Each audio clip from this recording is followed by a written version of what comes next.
Sagot tayo ng ilang mga questions. Sabi ni Miss Nini, Doc, posible po ba mabuntis ng female dog? Posible po ba mabuntis ng female dog na nasampahan pero not in heat? Okay, medyo magulo yung tanong.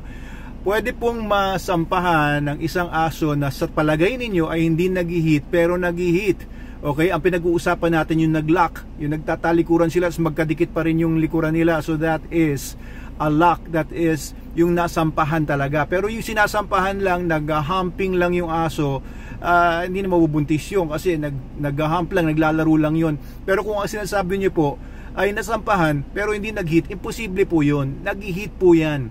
Maaring yan po yung tinatawag na silent heat, or hindi nyo lang nakikita, hindi namamaga yung ari, hindi nagbe-bleeding, pero nag-heat yan. Kaya dun sa may mga dogs na nagsa-silent heat, ang suggestion ko lang dyan, kung talagang hindi nyo na-observe na nag-heat yung aso ninyo and gusto nyo talagang i-breed yung aso nyo for some reason, no, meron siyang special characteristics na gusto nyo ipagpatuloy sa mga susunod na henerasyon, gusto nyo i-breed yung aso ninyo, isama nyo na doon sa stud.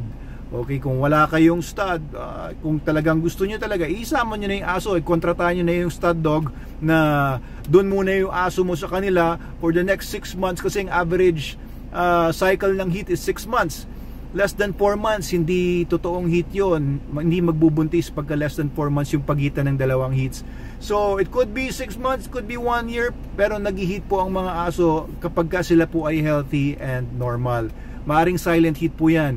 And yung iba naman, maaring nagkakaroon sila ng hormonal problems dahil sa iba't ibang kadahilanan kaya nag-silent heat. Baka po kulang sa nutrition, ipakain nyo is SDN42, the best dog food in the multiverse, or SDN42 beef.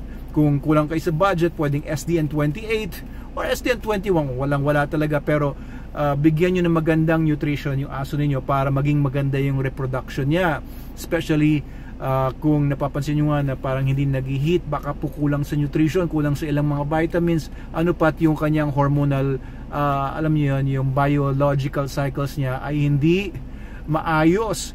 Or it could be genetic, it could be hereditary, it could be na yun talaga yung problema ng aso ninyo. Parang tao din kasi yan, may mga aso din po talagang baog, may mga asong hindi nagde-develop ng maayos, may mga aso naman na may mga tao naman na lagi nagbe-bleed, o mas mabilis sa every 1 month ang cycle nila. So ganoon din po sa aso, no? May mga iba't ibang mga problema yan. Pero ang tuwirang sagot po sa tanong ninyo, nasampahan pero hindi in heat, imposible po yun.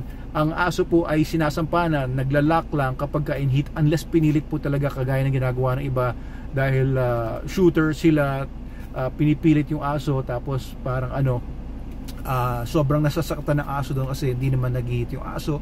So you don't do that. Okay, so mabubuntis po yung aso po ninyo kung naturally nagsampahan sila at naglock, nagkaroon ng coitus, nagkaroon ng sexual intercourse, and ayun po, maaaring mga anak po yan, maaaring hindi, pero po yan, yun po yung consummation ng sexual intercourse leading to reproduction.